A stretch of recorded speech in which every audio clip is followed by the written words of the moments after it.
Damn, it's a rich thing. Hi everybody, this is like the 5th time I filmed this. I keep getting interrupted. If you're new, hi, my name is Rachel. Welcome to my channel. Don't forget to subscribe and come hang out with me and my fun little quirkiness. Yes, so as I mentioned, this is like the 5th time I'm filming, so I'm already tired and I'm sitting down. So we've changed up positions. Hopefully this turns out well, but let's just get into it because I'm so good at rambling. I wanted to talk about my Lyme disease story, which if you clicked on this video, you probably know that that's what you're about to hear about. So yes, let's get into that. I wanted to start from the beginning and let you guys know a little bit about how that started for me, what my symptoms were, and a little bit of the impact that Lyme disease has had on me, and also how that's going to affect my channel. And that's what I wanted to start with, is how is that going to affect my channel? Dun, dun, dun. I know there are a few people and channels out there that are basically like, what is it, chronic illness related and focused.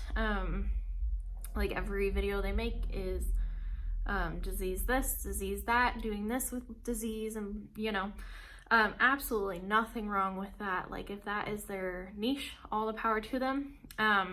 For me, I wanted you guys to know that I do have Lyme disease, and I wanted you guys to know how it affects me. And for anybody out there who is going through something similar, I wanted them to be able to watch this and relate to me. And also, if you know somebody who's going through chronic illness, I wanted this to be like a great resource for you on how to handle that. So, my channel is not going to be 100% Lyme disease focused because, quite honestly, like, this disease has stolen so much from me. It's completely changed who I am, and while it's a part of my everyday life and I can't really get away from it, I can decide to not focus on it. So that's what I choose to do pretty much every day, is not focus on it. And by focusing my channel on it, I think that would be counterproductive for me. So I want you guys to know I have absolutely no problem with questions. I have no problem with talking about it. I just didn't want to make every single video I ever make related to it. That was all. Okay, so let's get into it. I contracted Lyme disease about 5.5 years ago. I was a freshman in college. That was fun. My boyfriend at the time, husband now, Caleb, he was the one to recognize the bullseye rash on my arm and told me I needed to go to the doctor. He was right, I needed to go to the doctor. But basically my symptoms set in pretty quickly.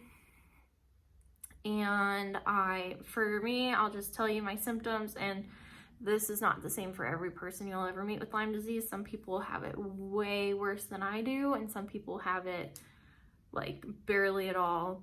They have Lyme disease, but it's totally different. So just keep that in mind. My symptoms from the very get-go were joint pain, so primarily in my hips.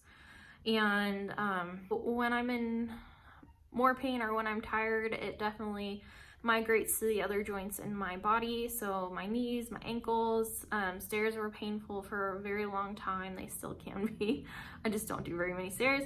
Ankles, everything, all my joints. I also had a lot more headaches. I get headaches all the time now. Neck pain, that's a common one. Oh, I'm so tired. Fatigue, gosh. Fatigue, as I'm yawning. I'll cut that out for you guys. But fatigue is a big one. That one hit me hard in the beginning. I would take 2 naps a day, and that was not enough. I was not a functional human being. I weaned myself down to like 1 nap a day until like a year ago. And even today, I could probably still like take naps with no problem, but I try not to. I just what's the better word for it? I just manage my sleep schedule really well, and I go to bed early and I wake up at a reasonable time. I mean, that kind of depends, but so fatigue, brain fog, oh my goodness. it's still to this day, when I get tired, my words start to like blur together and like my brain stops working properly. And I just feel like communication is hard for me, and oh, it's so rough. But I also, in the beginning, I had a very short time of having the Bell's palsy. See, I'm tired, it's the afternoon. So half of my face started to go numb. That was very quickly nipped in the bud as soon as I started treatment. But I had that. I had heart problem, not like heart problems, but like chest pains. And also a lot of nerve problems in my hands and my feet. And I still have that to this day. It's not as bad, and I honestly don't really think about it very much. But yeah, that's the like gist of my symptoms. I may have left out one or two or forgot them. But also like being on the antibiotics for 21 days, which was the kind of set treatment back when I got it. That does wreck your stomach too. So I have a lot of gastrointestinal problems now too. So it's fun. It's fun. Let's just say symptoms are great. So I wanted to talk even more than that about how it affects me on a deeper level. And I wanted to touch on the spoon theory. And if you guys are in the chronic illness community, you probably have heard of this, where like you're given a certain number of spoons for your day, and certain actions or activities require a spoon. And usually people with chronic illness are limited on their spoons, whereas somebody who is totally fine or doesn't have like chronic pain, they are allotted a lot more spoons. I have to nap today. So for me, I am incredibly lucky. I think, like, compared to many people with chronic illness, I am a very, very, very functional person. And I feel like I get a good number of spoons-ish. I mean, I have learned to manage the crap out of my disease. And I've learned what I can and can't do. I've learned that exercise, if I want to do exercise, then it means I'm going to have, like, the top pain amount later in the day or even the next day. And honestly, like, most of the time I'm at like a base level pain level. And if I overdo it, if I stand for too long, walk for too long, exercise, sometimes if I'm just living and breathing, then I go up to my max pain level, and that sends me into tears. That usually is like I have to take some kind of pain medication. I don't take anything like prescription. I only ever take Advil. I mean, even then I've like gotten my Advil use down really low, and I will readily admit that I used to exchange Advil for more spoons so that I could do more activities, so that I could exercise, so that I could go to work. And I've had to really stop myself from doing that because it is very counterproductive. Basically, Advil can cause more inflammation, and basically my disease is an inflammatory disease that, like, a lot of my pain is called oh my goodness, caused by inflammation. So I do really try to limit my usage of pain medication. And a lot of what I do is just like management of like, okay, I can't do that, I gotta rest here, I gotta make sure I sit down for a while, I gotta lay down here, I'm not gonna exercise here, or I might like do a little bit of exercise there. And it's like you really gotta pick and choose. And I know that's like the hard part. If you're somebody who's watching this and you know somebody with chronic disease, I'm sorry, I'm so tired. And you know somebody with chronic disease, then, what was I gonna say? It's just gone. Oh, then, like, you know that they have to pick and choose between activities. And I want you to know if you're a friend or family of somebody, like, do not be offended when they pick one activity and then you ask them to do something and they don't pick that. Like, they're not trying to hurt you or to cause your feelings to be hurt or anything like that. It's just, you really do have to pick and choose your activities, and sometimes, like, you're okay to do one but not the other. And that's, like, the hardest part is, like, one weekend, yeah, I can go out and walk the town, and then the next weekend I can't do that, but I'm okay, like, going for a walk around the neighborhood. Like, to you, they may be very similar things, but to somebody with chronic illness, like, it's your disease decides for you. So yeah, that's one thing. A little note to people. Keep doing you, keep being that support system though. I wanted to talk a little bit about the isolation that people with chronic disease feel. I'm sorry, I'm so tired. Okay. So for me, it was probably the worst timing in the whole world. Like, yeah, it could not have been worse timing. Freshman year, second semester, I was just, like, getting close to some friends, and I had happened to move rooms, which was a major horrible thing. So I was with new people that had already formed, like, a little bit of a clique, to be honest, like, definitely a clique. So I was separated from all the people that I had created these friendships with, and they never realized how much my disease affected me, because every time, you know, like, the doctors told me, oh, you've had the treatment, you're gonna be fine, like, you're just gonna be in pain for a while, but it should lessen and, you know, fizzle out and you'll be fine. And that was not the case, but that is what I told people is, yeah, I've had the treatment, so I should be fine. Little did I know, here I am 5.5 years later, and I'm still not fine. And I feel like it did me a disservice to kind of regurgitate what doctors told me of, oh yeah, the treatment, 21 days and you're good. So no, it's not. But it was super, super isolating. I became the girl who would only hang out with her boyfriend, and everybody thought that's because I was the girl that would only hang out with her boyfriend. I was not. He was the only one that I could actually manage to hang out with, because he was the only one that I could be like, okay, I can't do that, I can't do this. And he would just lie in bed with me watching Netflix, because that's all I could do most of the time, especially during those first few months. And my college experience was probably a lot different than other people, because we went to school on a giant hill, like straight uphill. It was an exercise just to walk to upper campus or to lower campus. It was a nightmare. And we weren't allowed to have cars, and I didn't have a car all 4 years, so you had to take a shuttle, and my motion sickness was through the roof. So you had to take a shuttle for like 15 minutes to get anywhere. 15 to 30 minutes of shuttle riding just to get somewhere.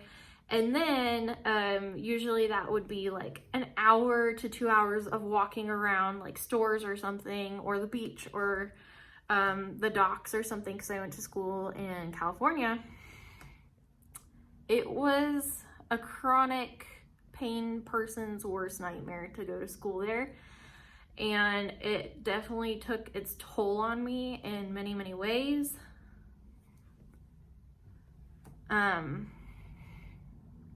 So yeah, it was very isolating. Many of those girls never knew. I think they just assumed that I was just this horrible person who didn't want to hang out with them. But I tried to say yes to a lot of things, but honestly, like, if you didn't say yes to everything, you weren't really a part of the group. So I quickly just got further and further away from that initial group of friends I made. And luckily, God put a couple of wonderful, wonderful girls in my life my junior year that kind of helped me to like have friends and have lasting friendships out of college, because otherwise, like, I don't talk to anybody else that I went to school with, which is a real bummer. But I think I wasn't open and honest about where I was or how I was doing, because nobody asked.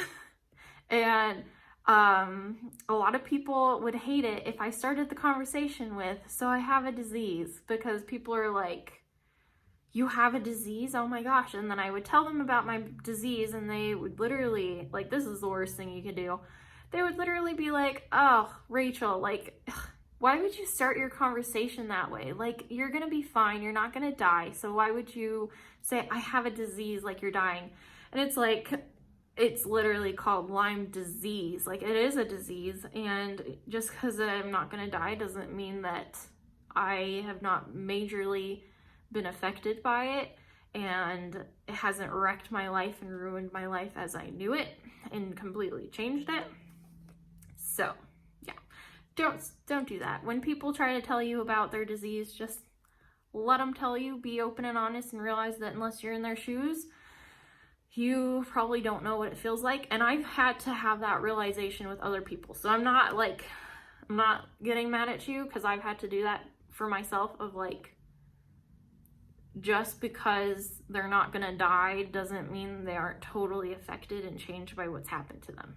So yes. So the isolation, the depression that comes with being in pain every single day of your life is insane. It takes a lot of mental toughness, and sometimes you just run out. You're done. And it helps to have supportive people in your life that recognize when you're mentally drained from being in pain all the time, and will allow you to rest and recharge yourself. And quite honestly, like, my husband is not the kind of support person I would have chosen for this disease. He does not baby me at all. Like, he told me from the get-go he was going to treat me like a normal person, and he wasn't going to treat me like some disease dying person, because I'm not dying. Like, I'm most likely going to be fine, most likely. But like, he does recognize when I tell him I'm done, I'm done. Like, if we're out for a walk or a hike and I say I'm done, we're going back, he says okay. And like, that's what I need. I need to be able to set those boundaries and not have somebody push them. Because I think, like, we're so used to the exercise world of things, and pushing people makes them stronger or whatever. That is not the case with chronic disease. Pushing somebody harder does not make them better or stronger. It only crushes them more. So that's a fun little tidbit to remember. So yeah, I feel like I didn't really actually cover much of my Lyme disease. I just kind of hopped up on a soapbox, but that's okay. I feel like the gist of it is I am in pain every day. I am heavily affected. I don't work out like I used to, or like I would like to, because honestly, it's been such a mental mind block for me, of like a fear of putting myself into the major pain state, because I don't want to take Advil. I don't want to be in that pain state. I'm a daily walker. I have found ways to kind of get my exercise in that doesn't wreck my body or put me into that major pain state. But yeah. What else did I want to cover? I'm so tired.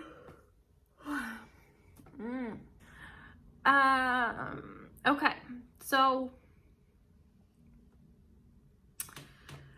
I guess a message for people out there who are watching this, and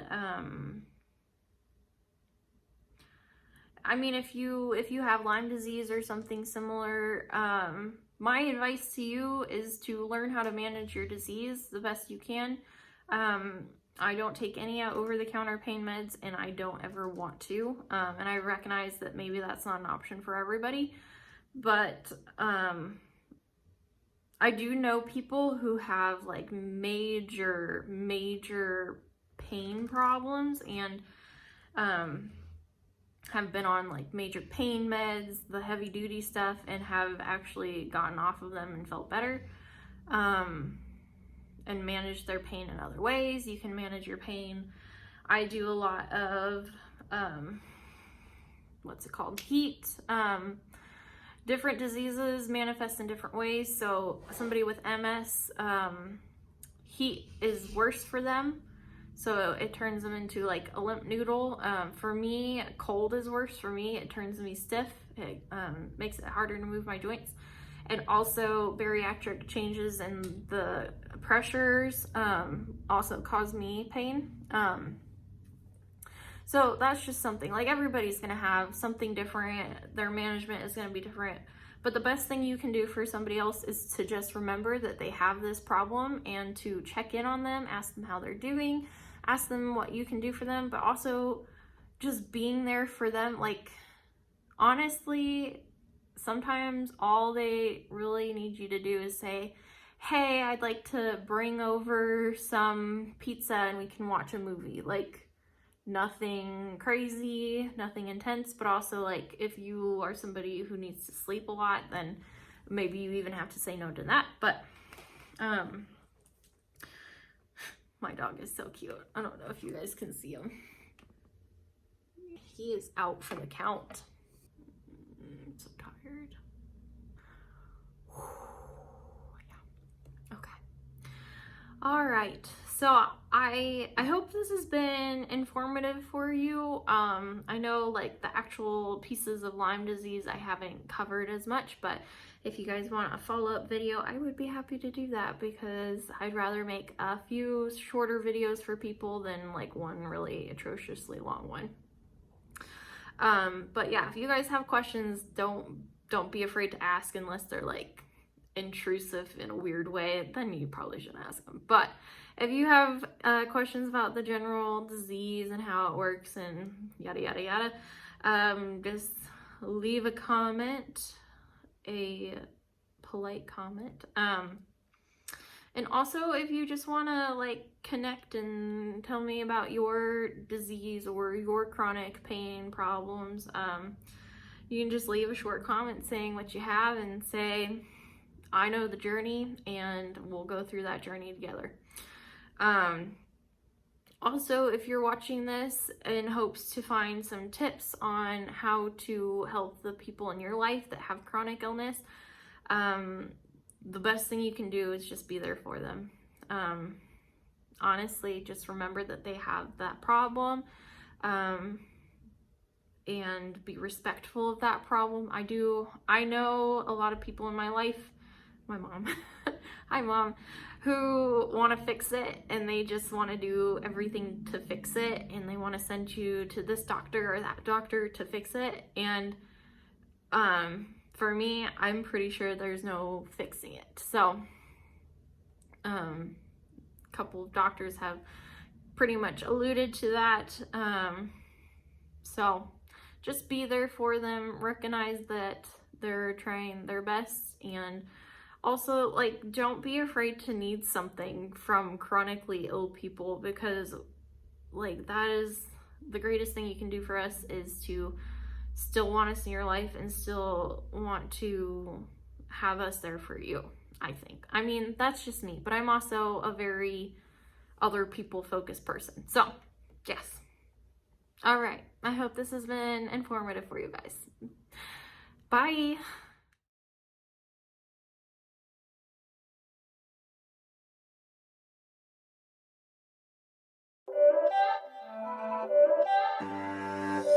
It's not a game, it's a rich thing.